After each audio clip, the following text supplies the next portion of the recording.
What do you think the second age of tourism is? Anybody want to take a guess? Okay, all right. The train,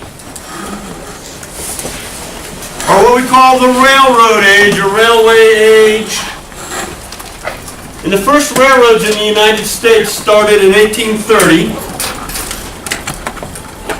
And by 1869, transcontinental travel was available by train. Transcontinental means you could go from coast to coast. Okay? So, why is this important? Why does this facilitate the second age of tourism? Why did we switch? What's important about the train? Yes, sir. It's faster and it's like you're like inside something. It's not like a wagon that they're just gonna ride on. It's a little more stable and you can be in it for long periods of time. Excellent. Have you heard this lecture before? No. Okay. Well, you're right on the money, man. You're absolutely correct. Two things. Okay. Time before the train, if you wanted to go from Boston to San Francisco, what were your two methods of travel available to you? You mentioned one of them, the horse and wagon, right? Well, yeah. Are you really going to walk from Boston? Yeah, I know. But the wagon, let's call it the stagecoach, all right? Has anybody actually ridden in an honest-to-God stagecoach before? Yeah. How was it? Not fun. It's not fun at all.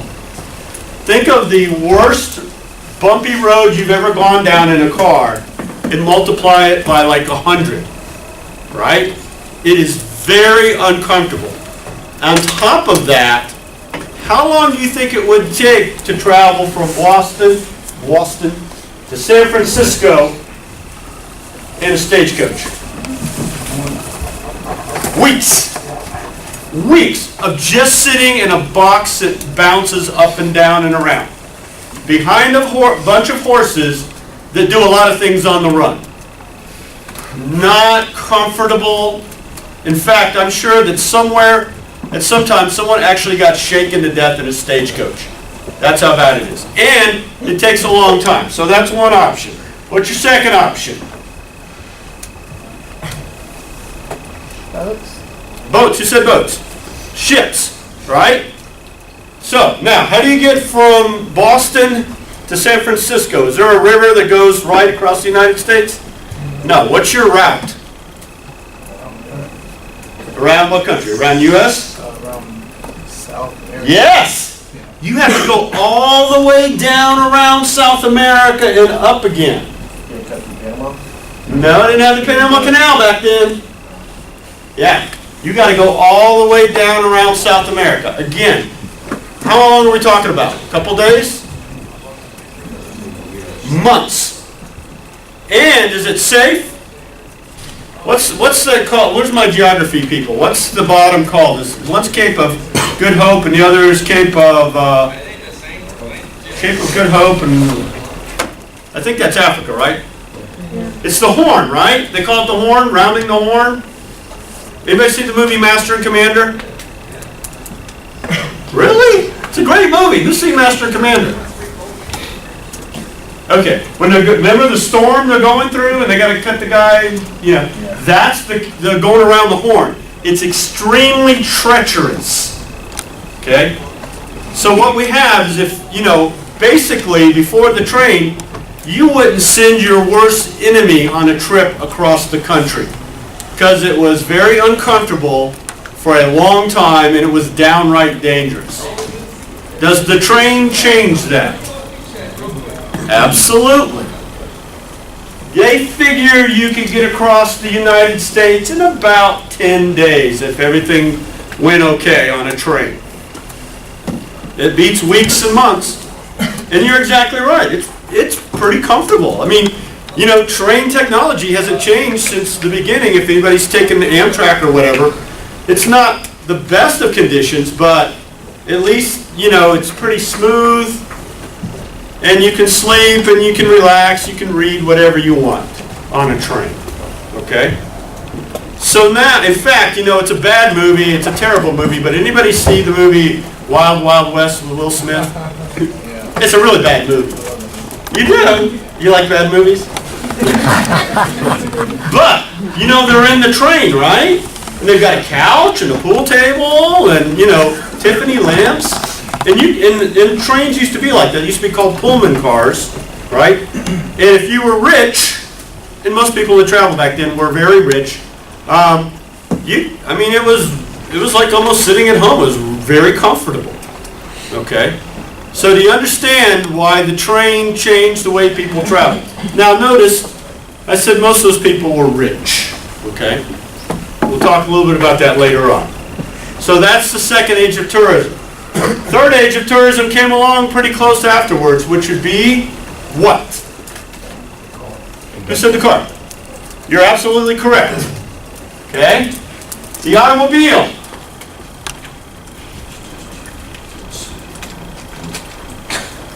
Production of automobiles began in 1891, not too far into the age of trains. And today almost 200 million automobiles are registered today in the U.S.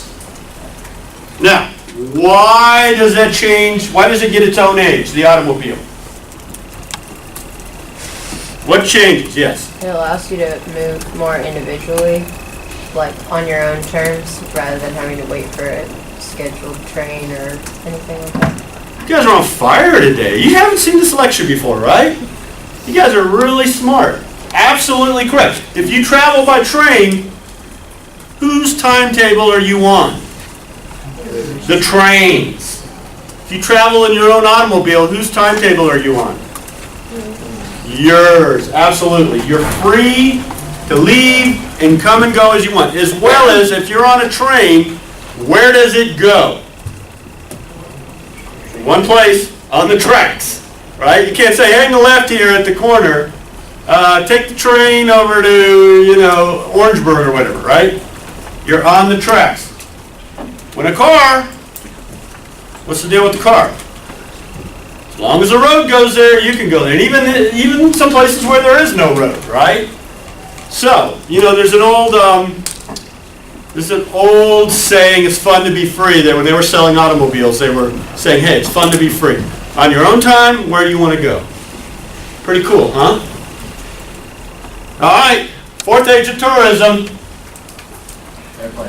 Airplane. Man, you guys are, jeez, man, you're knocking it out of the park there. I want to talk a little bit about the airplane because it's too simple to say the airplane, okay? First, you know, it's amazing to me. I've been teaching this class for about 15 years now, and when I first started teaching it, it was before 2003, and we had been flying for less than 100 years, right? Man has only had powered flight for just a little over 100 years. And look how far we've come in a very, very short time, okay? The first U.S. scheduled air service was in 1915. And I have to tell you a little story. You say, Professor Smith, I bet you have an interesting story about air service. And you would be right, okay? So right around, you know, after the Wright brothers figured out how to have mechanized flight, people started to do it for fun, okay? It was kind of a fad. So, what's your name here? Chantel. Let's say you buy an airplane and that's your fun. You know, you love to fly, you get up and you fly around, and it starts to get a little expensive, but you love to do it, okay? Well, the government at that time was thinking, how can we use this to our advantage? And they came up with this concept of air mail. Think of like UPS and FedEx, the early days. Because in the old days, you put it on a train and it took days to even get it maybe, you know, 20 or 30 miles. The government figured out, well, we can develop this thing called air mail and get it to people much faster, and of course we can charge them for it. And so what they did is they had a decision. They could buy all these planes and give them to the post office, or they could go to people like Chantel and say, Chantel, you like to fly. We got a deal for you. if you will fly mail between Columbia and Charlotte, we'll pay you to do it. Contract employee, how's that sound? Pretty good, why? Yeah, they're paying you to do what you love, right? And you're thinking, man, this is great. I love to fly, and someone's going to pay me now to fly. All I got to do is fly back and forth to Charlotte, every day. Pretty sweet deal, right? What's your name here? Austin. So you also love to fly, and you've got your plane, and you go to the government and say, hey, wait a minute. I want to fly between Columbia and Charlotte as well. I like to fly. I'll carry the mail. The government says, we already got Chantel doing that, okay? But I got a deal for you, Austin. How about you fly from Columbia to Charleston every day? How's that sound? Awesome, right? And so now what the government is beginning to do is they are starting to pick who gets to fly what routes. This is very important, okay?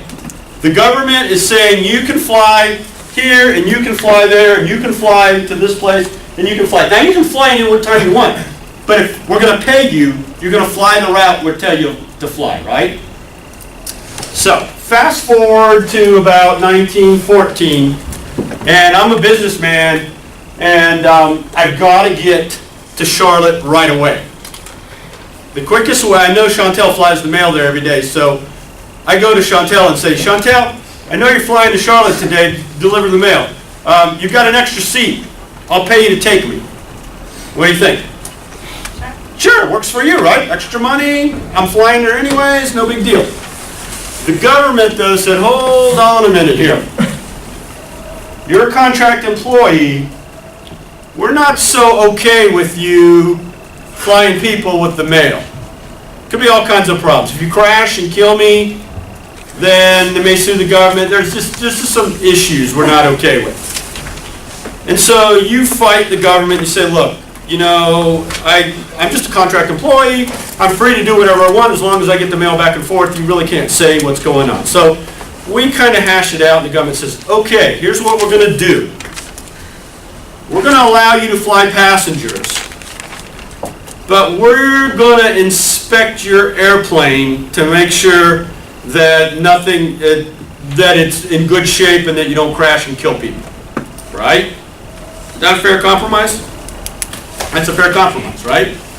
So now the government is involved in telling you where you can fly back and forth, and they're also inspecting your aircraft, which is not a bad thing. I mean, I'm not, the Tea Party, let's overthrow the government. The government's got its place, and so this was a pretty smart idea.